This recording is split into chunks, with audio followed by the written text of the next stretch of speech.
안녕하세요. 하와이 데저텍입니다. 5분 안에 끝나지 않는 5분 컷, 하루 5분으로 갓생살기. 오늘은 도널드 밀러의 되는 사람에 담겨있는 내용 중에서 여러분들과 함께 생각해보고 싶은 부분을 말씀드리고자 합니다. 이 책의 저자 도널드 밀러는 인생의 모든 스토리에는 우리가 잘 아는 소설이나 영화와 같이 4종류의 주요 캐릭터가 등장한다고 하는데요. 무기력에 빠져 멈춰버린 패배자, 매사에 부정적이고 화가 가득한 빌런, 변화를 꿈꾸고 이루어내는 히어로를 돕는 조력자, 이렇게 4가지 캐릭터입니다. 저자는 스스로 오랜 시간 패배자 캐릭터로 살아왔다고 해요. 그리고 이 패배자 마인드는 저자의 삶에 엄청나게 부정적인 영향을 미쳤다고 합니다. 저자는 자기 스스로가 싫었다고 해요.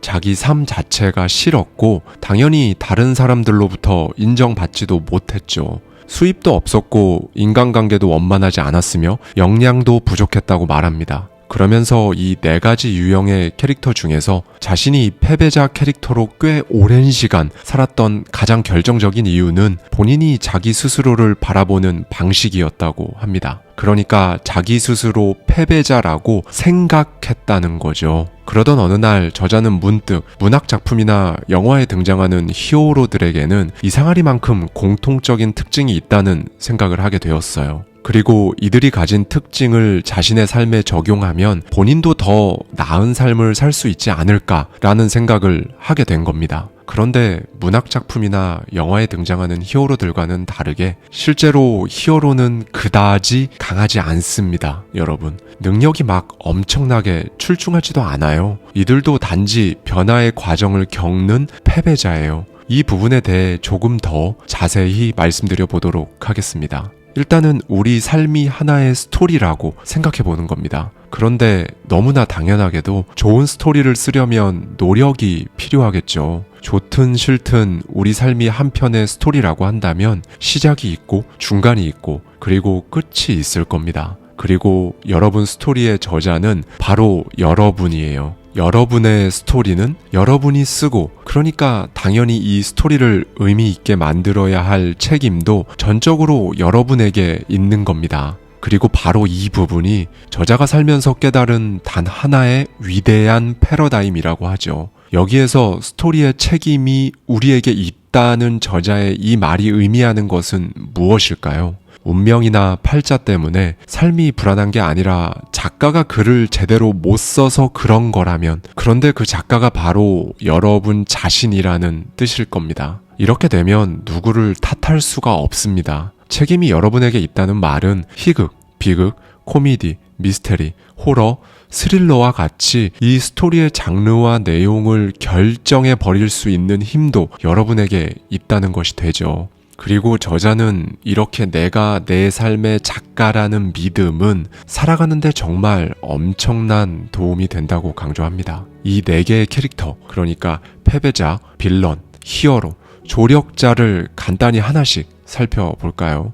먼저 패배자 캐릭터입니다. 실제로 이 캐릭터는 굉장히 흔합니다. 다들 패배자로 사는 듯한 사람을 주변에 한두 명쯤은 알고 계실 거예요. 그만큼 많다는 겁니다. 그리고 어쩌면 안타깝게도 이 영상을 보고 계신 여러분이 이 캐릭터일지도 모르죠. 그런데 이걸 꼭 아셔야 합니다. 어찌되었든 간에 결국 스토리를 만드는 건 히어로예요. 패배자는 스토리를 이끌어가지 못합니다. 저의 인생이고 여러분의 인생인데 이끌어가지 못한다는 건 아무리 생각해도 조금 이상해요. 그렇다고 이 캐릭터를 맡는 게 히어로 캐릭터를 맡는 것보다 더 쉬운 것도 아닙니다. 저자도 똑같은 부분을 말해주는데요.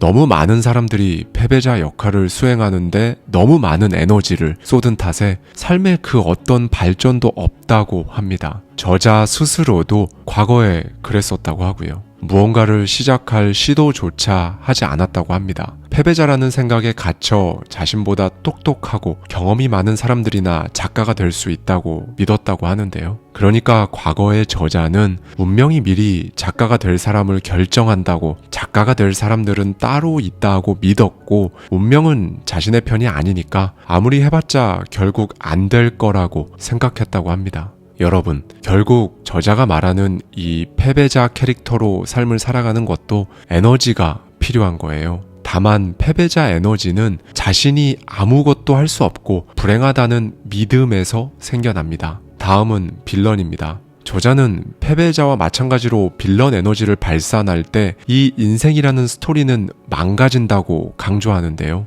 마찬가지로 실제 과거의 자신이 패배자 캐릭터에서 한 발 더 나아가 빌런 캐릭터로까지 살아봤었기 때문이라고 합니다. 과거의 저자는 인생이 잘 풀리지 않아 화가 났고 질투심과 열등감 때문에 주변 사람들에게 못되게 굴었다고 해요. 그리고 자기 스스로가 너무도 작게 느껴져서 다른 사람들을 더 작게 만들어야 자신이 커진다고 믿었다고 합니다. 다른 사람을 깎아내리려고 애쓰는 것, 이 부분이 바로 빌런의 가장 큰 특징입니다. 그리고 흥미로운 점은 알고 보면 히어로와 빌런은 비슷한 사연을 갖고 있는 경우가 많다는 거예요. 처음엔 둘 다 패배자로 시작합니다. 정말 많은 시련을 겪으며 자라죠. 그런데 히어로는 시련을 겪으며 성장합니다. 다른 사람들이 자신과 같은 고통을 겪지 않도록 도와주려고 애쓰죠. 반면에 빌런은 자신을 그렇게 만든 세상에 복수를 도모합니다. 이 부분이 바로 히어로와 빌런이 갈리는 지점이에요. 히어로와 빌런은 시련에 반응하는 방식이 다른 겁니다. 그리고 저자는 사실 우리가 발산하는 에너지는 연속적이라고 합니다. 빌런의 이런 대처 전략을 습득해 이걸 계속 사용하며 살아가다 보면 악마가 되기 쉽다고 해요. 빌런은 스토리의 큰 부분을 차지하고 매우 위협적인 존재로 자신과 사람들의 뇌리에 남을 수는 있지만 결국 주인공은 아닙니다. 굉장히 센 힘과 권력, 온갖 위협적인 요소에도 불구하고 그저 히어로를 돋보이게 만들 뿐이죠. 이제 히어로입니다. 너무나 당연한 것이지만 그 어떤 스토리에서도 그 어떤 인생에서도 히어로가 단호한 조치를 내리고 희망 쪽으로 대응하면 그 스토리는 일단 흥미로워지기 시작합니다. 저자는 나 역시 히어로로 에너지를 발산해 내 삶을 구하고 삶의 질을 높일 수 있었다라고 하는데요. 패배자에서 출발해 빌런으로 살아가던 저자는 도대체 어떻게 히어로 캐릭터로 살아가게 되었을까요? 결국 정체성의 문제라고 저자는 강조합니다. 운명이 햇살을 비추거나 비를 내리게 할진 몰라도 정체성까지 지정하지는 못하죠. 정체성은 우리가 정하는 것이고 이 결정이 스토리를 결정합니다. 그러니까 내 삶이 운명의 손에 달리지 않았다는 사실을 깨닫는 것이 가장 먼저 이루어져야 하는 부분이라는 거예요.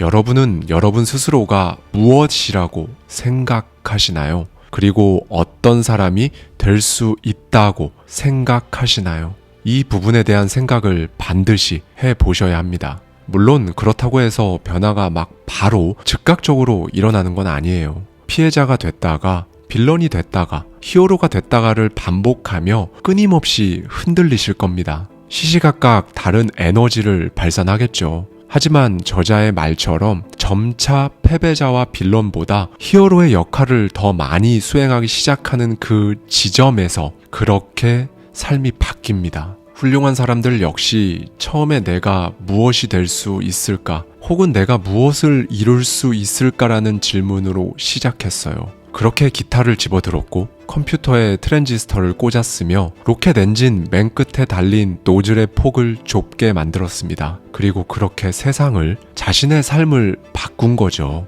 이제 히어로를 돕는 조력자입니다. 여러분, 사실 히어로는 패배자 다음으로 약한 캐릭터예요. 히어로가 처음부터 방법을 막 다 아는 것도 아니고 약점도 많고 변화도 필요합니다. 그래서 작가는 히어로를 돕기 위해 옆에 조력자를 붙여주죠. 저자 역시 자신이 작가가 되는데 필요한 대부분의 도움을 조력자를 통해 얻었다고 합니다. 그리고 그 조력자는 바로 서점이었다고 하고요. 저 역시 이 부분에서 정말 격공했습니다. 조력자가 히어로에게 도움을 줄 수 있는 이유는 다른 게 아니에요. 보통 조력자들을 보면 히어로가 갖고 있지 못한 경험을 지니고 있습니다. 책 속 저자들에게는 저와 여러분이 아직 갖지 못한 정말 수많은 경험들이 들어있죠. 제 개인적으로 정말 공감이 되었던 부분입니다.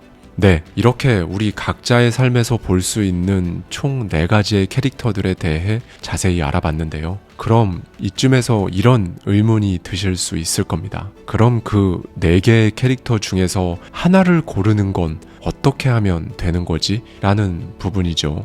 이 부분에 대해 말씀을 드리겠습니다. 어떤 결과에 대한 이유를 외부의 힘에 의한 것이라고 여기는 믿음을 심리학에서는 외적 통제 소재라고 합니다. 반대로 어떤 일에 대한 이유가 자신의 능력이나 노력에 달려있다고 믿는 것은 내적 통제 소재이고요. 그리고 이건 제 생각인데요. 이 통제한다는 것은 실제로 정말 100% 모든 것을 통제한다는 의미입니다. 예를 하나 들어드리면 비가 내리거나 내리지 않거나 하는 것을 통제한다는 것이 아니라 비가 내릴 때 빗속에 그냥 서 있을지 우산을 쓰고 평소와 다름없이 걸어갈지를 통제할 수 있다는 거예요. 그리고 저자는 사회과학에서 다루는 행위 주체성에 대해서도 이야기해 주는데요. 행위 주체성은 스스로 선택할 수 있는 능력을 말합니다. 그리고 매우 행복한 사람들은 자신이 어떤 환경에 처해 있든지 공통적으로 엄청난 행위 주체성을 가지고 있다고 해요. 결국 상황에 제가 여러분이 어떻게 반응하느냐가 삶이라는 스토리 전개를 100% 결정 짓는다는 겁니다. 이 부분에 대한 저자의 생각을 잠시 들어보시죠. 과거를 잘 더듬어 보면 자신이 행위 주체성을 언제 저버렸는지 알 수 있다. 나는 행위 주체성을 꽤 어렸을 때부터 포기했다. 2살 때 아버지가 우리 곁을 떠났고 어머니는 일터로 나가셨다. 대학을 나오지 않은 어머니는 정유 공장에서 보조로 일하셨다. 어머니가 아침 일찍 일을 나가면 누나와 나는 꿰맨 옷을 입고 걸어서 학교에 갔다. 나는 음식을 먹으며 외로움을 달랬고 특히 설탕이 든 것이면 무엇이든 먹었다. 결국 학교에서 가장 뚱뚱한 아이가 되었다. 그러다 보니 놀이터에 나가면 괴롭힘을 받기 일쑤였다. 괴롭힘을 당할 땐 2가지 방법이 있다. 맞서 싸우거나 바닥에 엎드려 죽은 척 하거나. 나는 후자를 택했고 그 선택은 대체로 효과가 있었다. 아무것도 하지 않으면 아무도 건드리지 않았다. 그 덕에 나는 무기력하게 사는 법을 배웠다. 여기서 문제는 내가 아무것도 할 수 없다는 거짓말을 진짜라고 믿은 것이다. 분명 힘든 시기였지만 한편으론 감사한 마음도 든다. 이러한 과거를 겪은 덕분에 히어로로 살면 얼마나 놀라운 변화가 일어나는지를 알게 되었으니까. 모든 스토리에는 캐릭터가 나뉘는 지점이 있다. 패배자 캐릭터는 자신이 무력하다고 믿고 그에 따라 행동한다. 그러나 히어로 캐릭터는 패배자와 똑같은 일을 겪더라도 자신의 행위 주체성을 믿고 극복하고 일어선다.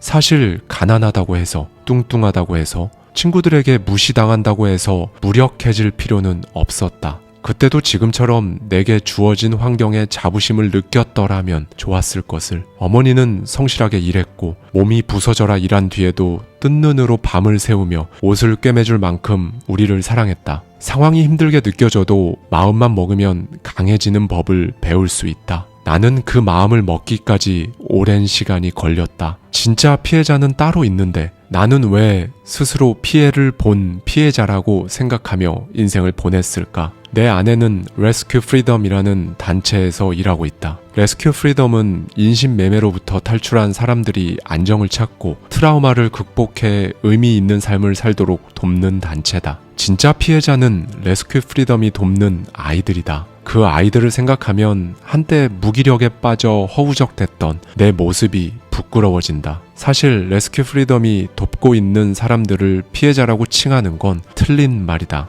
그들은 생존자로 불린다. 말 그대로 살아남았기 때문이다. 이 아이들은 강하다. 억압에 맞서 일어서기 위해 조력자의 도움이 필요한 히어로이며 밝고 빛나는 미래를 가진 주인공이다. 결코 동정의 대상이 아니다. 진짜 피해자가 자유를 얻으면 히어로가 되는 것이다. 네, 여러분. 어떤 생각이 드셨나요? 결국 저자가 히어로의 삶을 살 수 있게 된 건 패배자와 빌런으로서의 시간을, 그 삶을 살아봤기 때문이 아닐까요? 히어로가 좌절을 겪지 않으면 스토리는 지루해집니다. 저자 역시 좌절과 도전은 우리를 변화시킬 유일한 요소다라고 하니까요. 저자가 처음부터 베스트셀러 작가인 건 아니었습니다. 첫 번째 책은 정확히 37권밖에 팔리지 않았어요. 그리고 그 중에 20권은 그의 어머니가 구입하신 겁니다. 실패였죠. 멘탈이 괜찮았을까요? 아니요. 무려 1년 동안 그냥 멍하니 있었습니다. 이때 저자에게 또 한 번 패배자를 낚는 미끼가 아른거렸어요. 저자는 캐릭터가 갈리는 또 한 번의 지점을 마주한 겁니다. 그리고 여기에서 저자는 이렇게 생각합니다. 운명이 나에게 베스트셀러 작가라는 타이틀과 오프라 윈프리와의 저녁 식사를 빚졌다라고요. 저는 여기서 삶의 의미에 대해 생각해 봤습니다. 정말 와닿지도 않고 뭐라고 딱 정의하기 어려운 말이죠. 삶의 의미. 저자는 이 의미를 경험하려면 자신이 행동의 주체라는 사실을 받아들이고 목적을 가지고 살아야 한다고 합니다. 목적이 있으면 당연히 계획도 세우고 싶겠죠. 그 계획을 세우는 순간, 이때가 바로 삶의 의미를 경험할 수 있는 지점이라고 합니다. 여러분, 오늘은 이걸 꼭 기억해 주셨으면 좋겠습니다. 방금 전 저자의 첫 책이 실패했을 때 캐릭터가 갈리는 또 한 번의 지점을 마주했었다고 말씀드렸었는데요. 저는 이 부분에서 정말 좋다고 생각했던 부분이 있었습니다. 바로 저자 본인이 스스로 선택할 수 있었다는 거예요. 만약 저 지점에서 스스로 고르는 것이 아니라 어떤 결과가 나올까? 여기에서 내가 잘 풀리는 쪽으로 결정이 되었으면 좋겠는데 라는 상황은 정말 별로잖아요. 저 지점에서 내가 고를 수 있다는 건 정말 엄청나게 좋은 겁니다. 오늘은 마지막으로 삶의 의미에 대한 저자의 메시지를 들으며 영상을 마치도록 하겠습니다. 삶이 한 편의 스토리라면 어떨까? 당신과 내가 마음이라는 극장에 앉아 눈이라는 카메라를 통해 영화를 관람 중이고 우리의 결정에 따라 스토리가 결정된다면 어떨 것 같은가? 운명이 시나리오를 쓴다면 그 영화는 무의미하다. 하지만 내가 주체가 되어 내 인생을 만들어 갈 때 삶은 의미로 가득 찬다.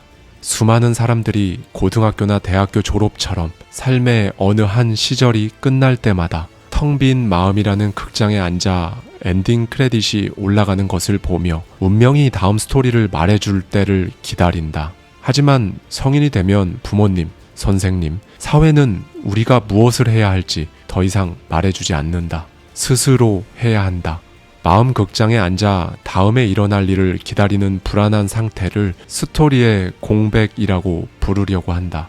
즉, 자기 삶의 스토리가 재미없어서 더는 관심이 없는 상태다. 많은 사람이 그렇게 살고 있다. 참 슬픈 일이다. 나는 언젠가부터 이 같은 사실을 깨닫기 시작했다. 그리고 지난 20년간 더욱 확실히 알게 되었다. 내 삶도 다른 사람들 못지않게 힘들며 늘 행복하지는 않다. 하지만 삶이 의미 있냐고 묻는다면 분명하게 그렇다고 답할 수 있다.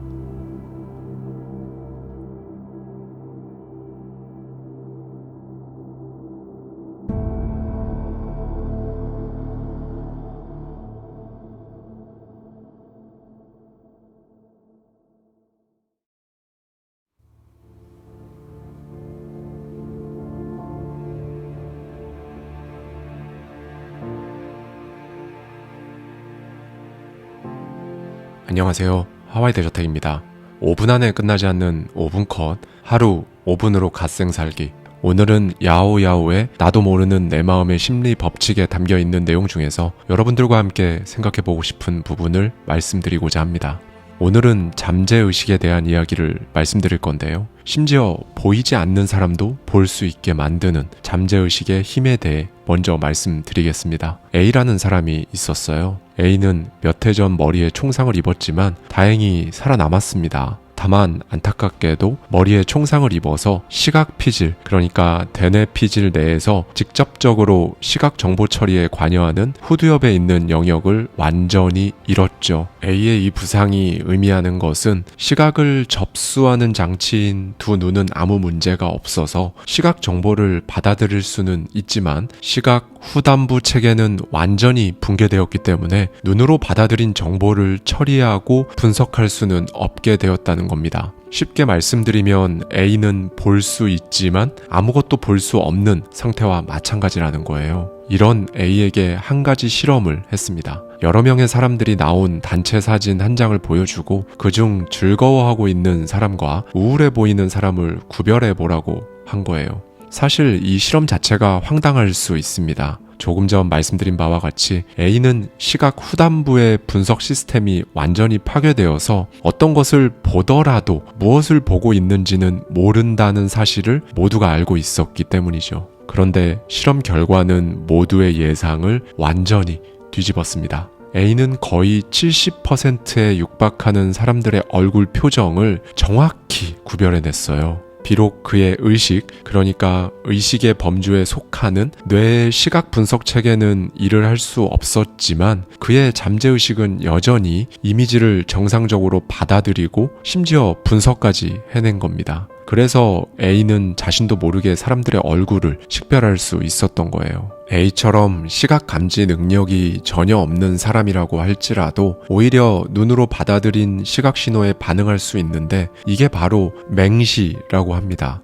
맹시는 굉장히 기이한 질병이지만 우리의 대뇌 가운데에는 의식 말고도 잠재의식이라는 독립적인 운영 시스템이 있다는 사실을 확실히 알려주는 케이스인 거죠. 일단 여러분에게는 그리고 저에게는 잠재의식이라는 독립적인 운영 시스템이 있다는 걸 일단 확인했습니다. 이제 다음으로는 잠재의식이 우리에게 얼마나 큰 영향을 미치고 있는지 확인해 볼게요. 저자는 이런 물음을 던집니다. 만약 잠에서 깨어났을 때 모든 잠재의식이 감쪽같이 사라지고 없다면 과연 무슨 일이 벌어질까라고 말이죠. 일단 여러분은 침대에서 미쳐 일어나기도 전에 몸이 예전의 그 몸이 아닌 것 같다는 느낌이 드실 겁니다. 우리 인간에게는 고유 수용성 감각이라는 것이 있어요.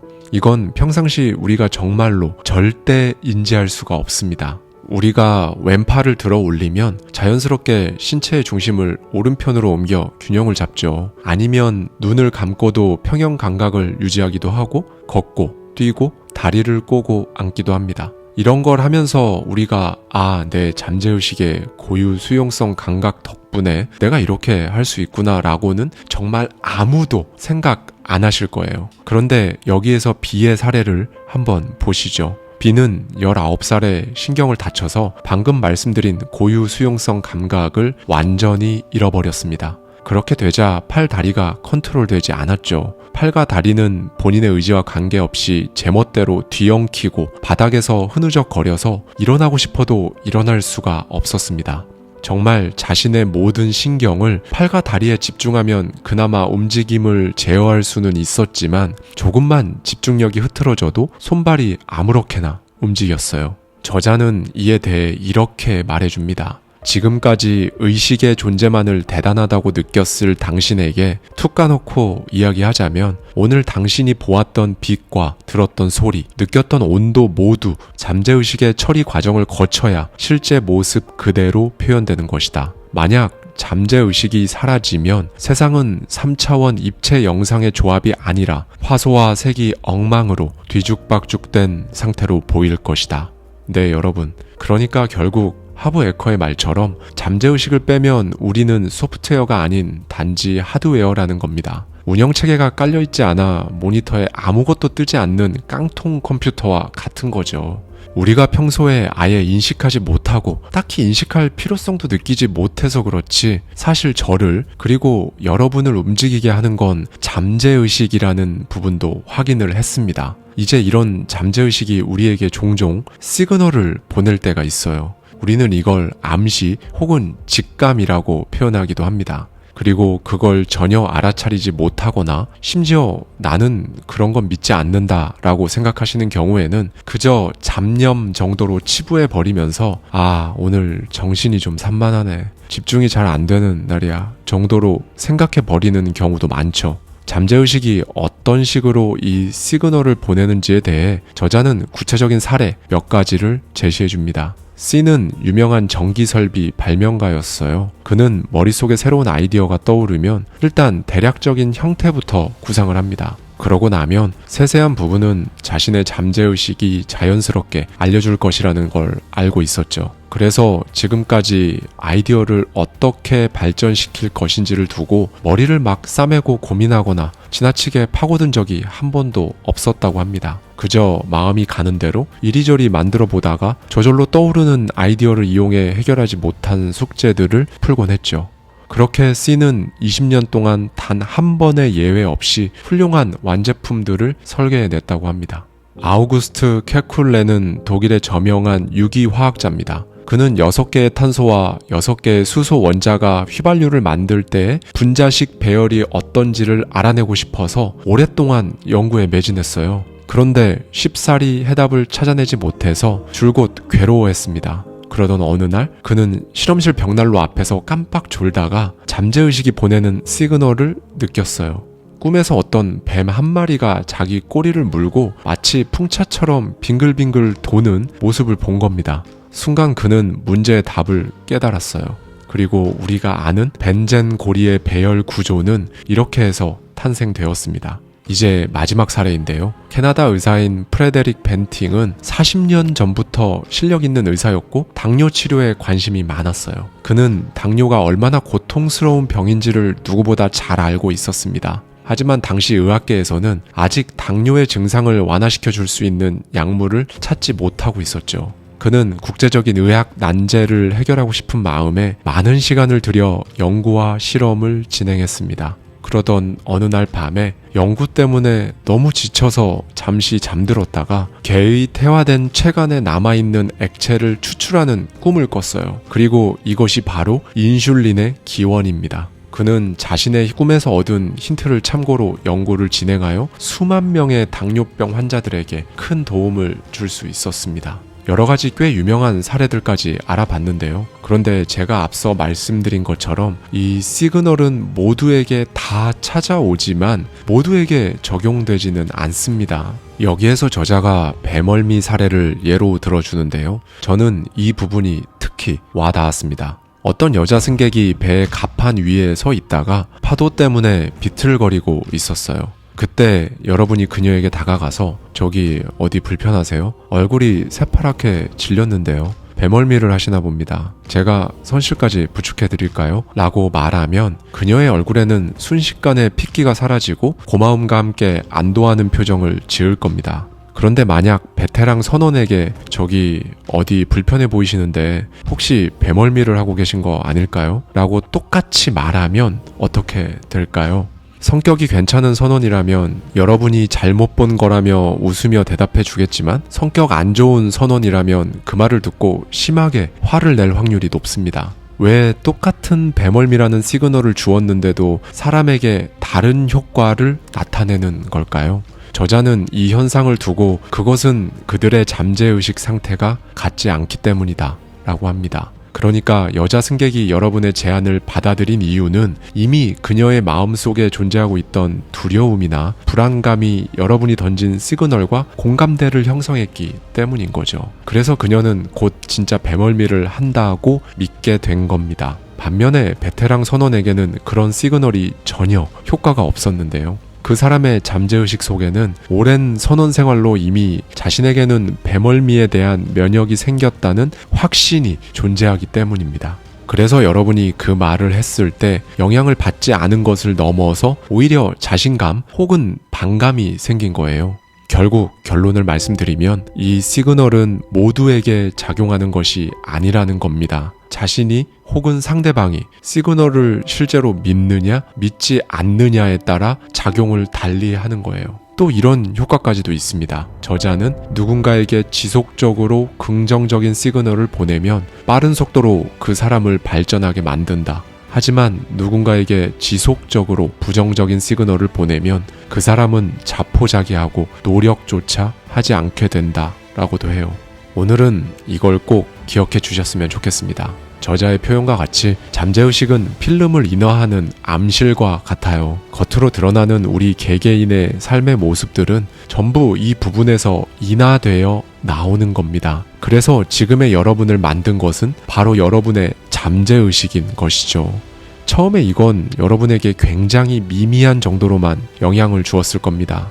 그런데 정말 조금씩, 아주 조금씩 여러분의 삶을 점점 더 잠식해 가다가 결국 일상생활 속 여러분을 잠재의식 속 여러분과 똑같이 만들 거고요. 오늘은 이 부분에 대해 한 번쯤 생각해 볼 수 있는 하루가 되셨으면 좋겠습니다. 감사합니다. 지금까지 하와이 대저택이었습니다.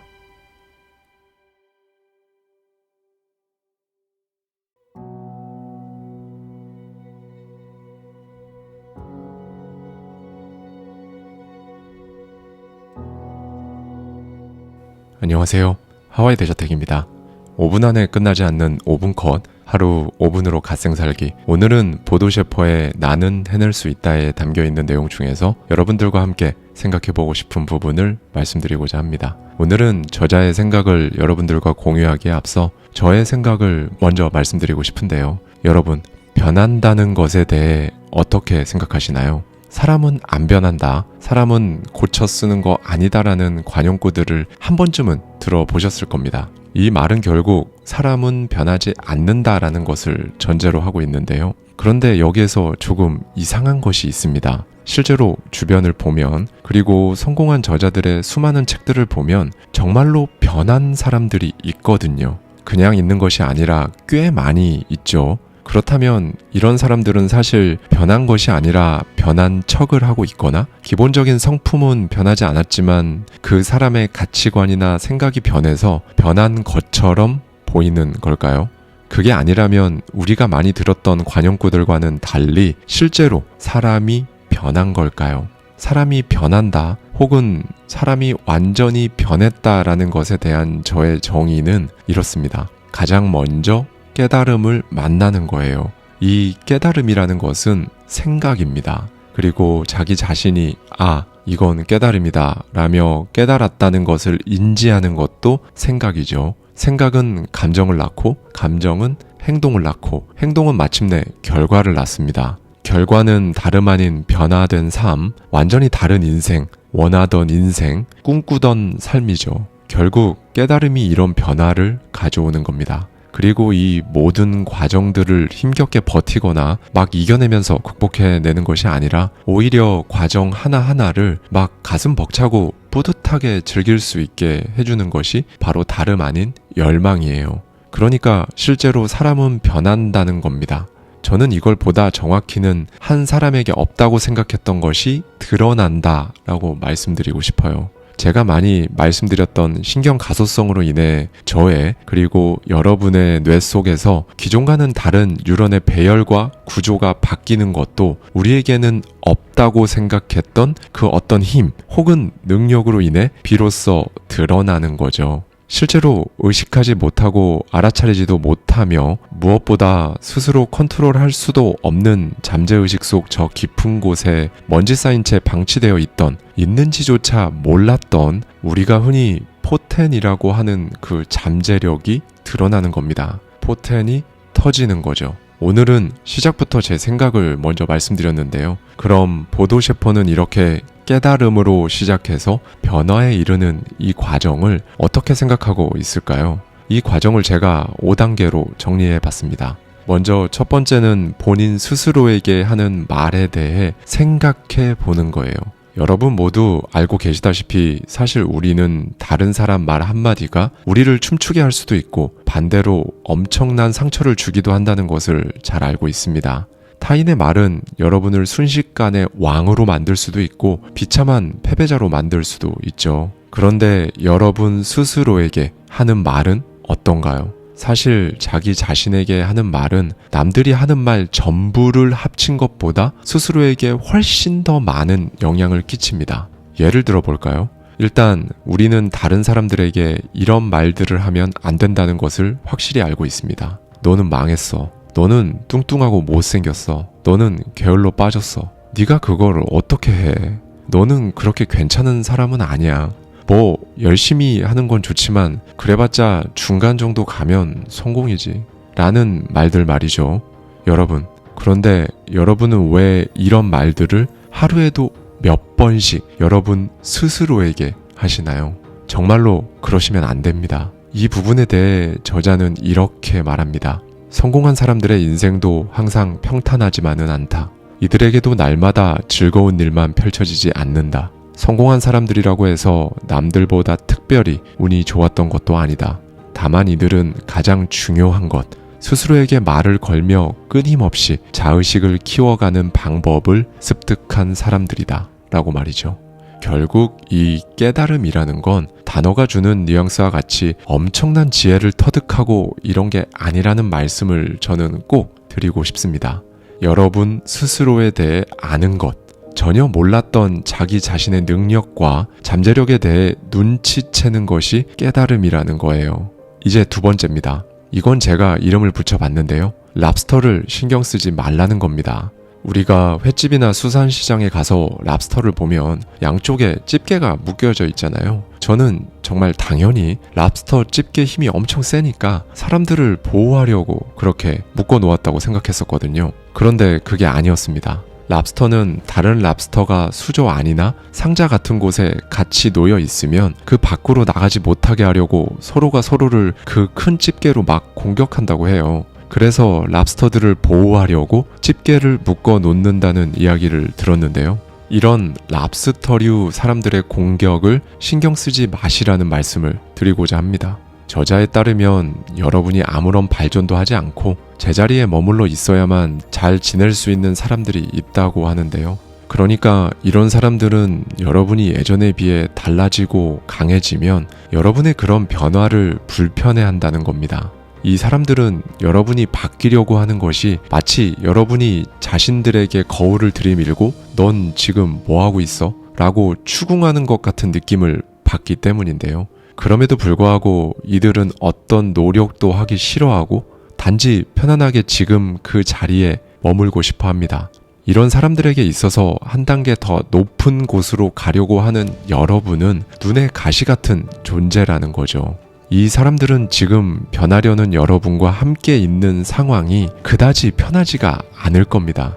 그런데 여기에서 저자가 굉장히 흥미로운 이야기를 해줍니다. 그러니까 여러분이 이런 랍스터류 사람들의 공격을 신경 쓰지 않고 꿋꿋하게 계속 해 나아가고 끝끝내 해내게 되면 이 사람들 중 몇몇은 나중에 여러분을 굉장히 자랑스러워 할 거라고 말이죠. 내가 저 사람의 변화와 성공을 직접 지켜봤었어. 내가 그때 같이 있었어. 라고 말할 것이라고 합니다. 여러분이 변할 때 여러분은 평소에 있던 곳이 아니라 다른 곳을 향해 가고 있을 겁니다. 자연스럽게 평소 주변에 있던 사람들과 거리는 조금씩 멀어지겠죠. 이때 주변 사람들을 잃을까봐 두려워하지 마세요. 그것보다 모든 사람의 마음에 들기 위해 여러분 스스로를 잃어버리는 걸 두려워하셔야 합니다.